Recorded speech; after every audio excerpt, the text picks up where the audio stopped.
Hello, everyone, and thank you guys so much for joining us here today on our Tuesday Powers Hour. I am joined today by our awesome attorney, Cynthia Milian. And today she's just going to give you guys a little bit of tidbits as to what to expect for our Friday weekly webinar.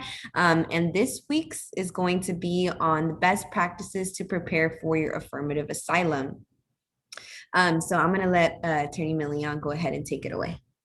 Sure. So thank you so much for tuning in. So to briefly talk about what affirmative asylum is, what you should know is that there are generally two paths in which you can get asylum.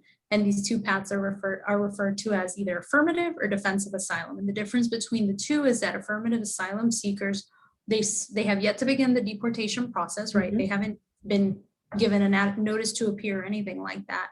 And the defensive process is when you already have a case pending in immigration court. So this Friday, we're going to focus on the affirmative process, what that looks like, how you can best prepare for an affirmative interview for an immigration officer, what things you should consider in your initial application while your application is pending, and how you can best prepare if you have an asylum interview coming up.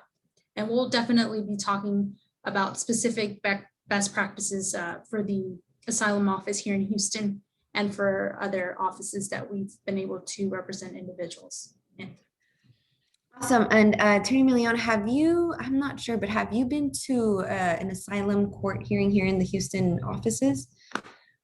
Asylum hearings, yes, here in the Houston area with the asylum office, and I've done them also in court. Awesome. And how do you think they handle the whole COVID situation? Do you think everything's handled pretty good and effectively? Yes, so the process has been very streamlined. They've done an excellent job at the local office to protect both the attorneys and the individuals applying for asylum. So we can definitely go into more of the details of how the Houston Asylum Office is navigating, having people there for interviews and still practicing social distancing among the client, the attorney, and the asylum officer. So it's very interesting.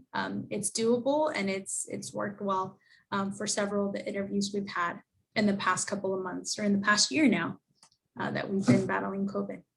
Yeah, so I know we've been trying to accommodate to those new changes. But awesome. Thank you so much, Attorney Milian, for giving us this update. And also, we will be doing the same webinar right after the English one in Spanish. So también vamos a hacer un video de seminario de asilo afirmativo. Is that how you say it? Affirmativo? Sí. Asilo afirmativo a las 12 después del seminario en inglés. So, si tienen alguna pregunta específica a un caso de asilo o solamente están interesados, por favor de dejarnos una llamada, un comentario, o también nos pueden mandar un email at contact@rubypowerslaw.com y también nos pueden dar una llamada. Pero eso sería todo para el día de hoy. Abogada Milian, ¿usted tiene algunos otros comentarios o algo que quiera decir? No, pues si tienen ustedes alguna pregunta sobre este proceso, cómo se ve este proceso, ustedes pueden escuchar un poco. El viernes va a ser un webinar o un seminario relativamente corto. Y si después tienen alguna duda, ustedes pueden llamar a la oficina. Como ha dicho Dana, pueden llamar al 713-589-2085 para agendar una consulta y hablar más detalladamente sobre su caso, y si usted tiene una base para aplicar, o qué podría usted, cómo se podría beneficiar usted teniendo un abogado presente en la entrevista. Bueno, perfecto. Bueno, y muchas gracias a todos que nos acompañaron el día de hoy y que tengan un buen resto de su día. Adiós. Adiós. Bye.